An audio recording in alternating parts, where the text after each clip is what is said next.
So Crowdfunder really helped us in a lot of unexpected ways. It didn't bring just money, it brought through and highlighted fans of the company, customers of the company, people that knew the company who were willing to offer more than just their money, their insights, their ideas and their skills to get behind the company and move it to where it was going. I was working as the pastry chef, trying to find the best chocolate that we could, and there wasn't any. As you do as a chef, you try and make the best that you can. If you can't get the best cheese, then you figure out how you can make the best cheese, and it was the same with chocolate.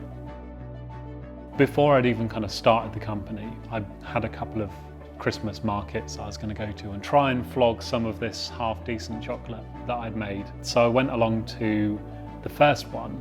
People walked past and they ate the chocolate and they were blown away by it, and they bought a bar, and the next person came along and said, oh, I've never seen this before, and they taste it and they go, wow, yeah, and buy another bar.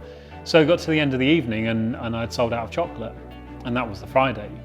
Chocolarder is a little chocolate company.